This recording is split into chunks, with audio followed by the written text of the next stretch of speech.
Continuing with that of the 5-hydroxy antagonist, the next class that I am going to discuss is ergot derivatives or the ergot alkaloids. Normally, ergotamine is the most common drug that is used. Okay, so normally this ergot is normally obtained from the source, that is Claviceps purpurea, which is normally fungus, and normally it is a rye. Okay, so normally we have got different type of ergot alkaloids like ergotamine, ergometrine, hydroxy ergometrine, then we got ergotoxin. These are the different type of ergot alkaloids. Okay. So here whenever you give this ergot alkaloids, it has got agonist activity, it has got partial agonist activity, as well as it has got antagonistic activity. Agonistic, partial agonist, and antagonistic activity, and normally it acts at 5-HT receptor as well as alpha receptor. Okay, so these are the common receptors where these ergot alkaloids act.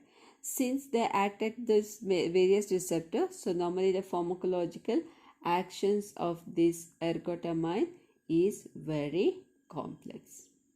Okay, so normally some some of the actions, just to say the important actions. So normally whenever you give this ergot alkaloids, they usually causes stimulation of smooth muscles. Okay, so normally smooth muscles are usually present in the blood vessels. It is normally present in the as uterus. It is normally present in the other parts of the body, respiratory system. Okay, so what happens is when they act at the various sites, they are normally responsible for producing the various activity. Okay, and this ergotamine, it also is responsible for producing vasoconstrictor effect,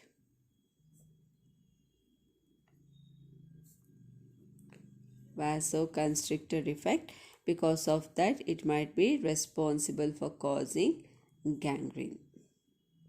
Okay, it has got weak emetic effect and also oxytocic effect. Okay, especially ergotamine. Okay, ergotamine has got weak oxytocic effect. Okay, the reason is ergotoxin is most commonly used for the contraction of uterus. Coming to the adverse effect of these ergot alkaloids, normally they are responsible for causing nausea, vomiting, diarrhea. See, these are the most common adverse effect: nausea, vomiting, and diarrhea. When you use for long time, it normally causes gangrene. As I told earlier, because of the vasoconstrictor effect, it is normally causes gangrene. Okay, the uses of this is, the most common use is, it is used in the treatment of migraine. In simple term, migraine is normally half headache and also postpartum hemorrhage. Postpartum hemorrhage is nothing but bleeding after delivery. In such case, it is most commonly used. Okay, so this is regarding ergot alkaloids. Okay, the next class of drugs of 5-HT is, normally these are used for the treatment of psychosis. Okay, so normally the atypical antipsychotic drugs.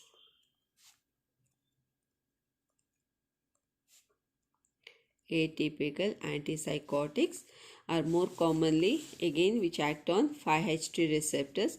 Example like clozapine, olanzapine, risperidone. So these are the most common drugs, and the other drugs are ondansetron, So normally it is a prokinetic drug, and also Catancerine.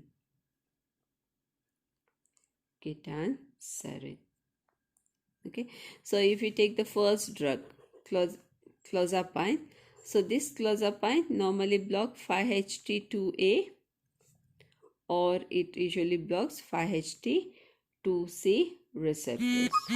Okay, because already I told this drug is most commonly used in treatment of psychosis.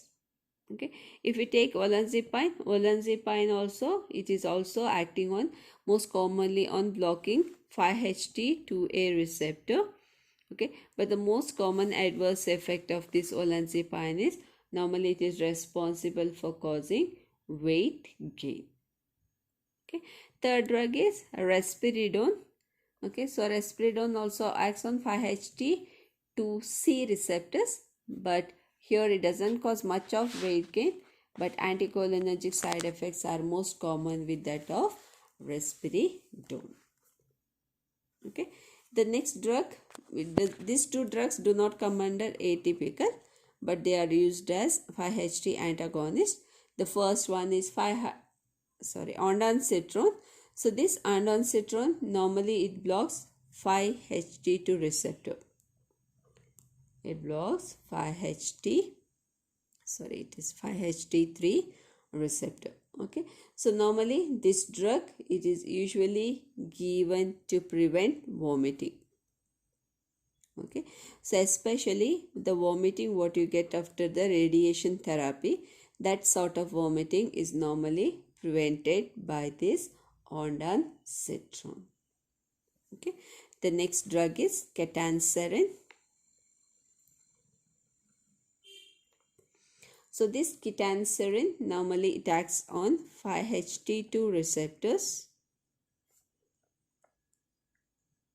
It acts on 5-HT receptor, and it usually antagonizes. Antagonizes normally indicates blocks. Okay, vasoconstriction and platelet aggregation. Vasoconstriction and platelet aggregation. Okay, so normally this drug most commonly used in treating hypertension. Normally used in treatment of hypertension, and also it acts on alpha receptors. Okay, so normally since it acts on the alpha receptors, so normally what it does is it normally tend to maintain the normal blood pressure, because acting on 5-HT receptors it is normally responsible for treating hypertension. So alpha blocking, it normally tend to decrease the blood pressure. Okay, so normally this drug is most commonly given by oral route. So when you give by oral route, it is 50% absorbed. 50% bioavailability is most commonly seen with this Catancerine. Okay, normally the metabolism is normally seen in liver, and finally the drug is excreted in urine. Okay, so these are the various drugs that comes under 5-hydroxytryptamine. Okay, Ergot derivatives, that is first drug that we discussed was cyproheptadine, methasergide.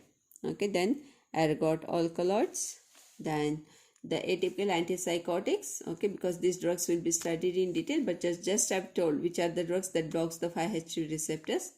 Ondansetron, which is normally anti-emetic drug.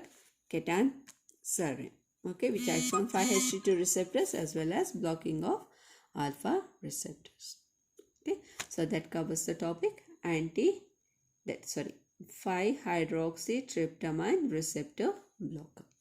Okay, thank you. So the next topic I'll be discussing for the next class.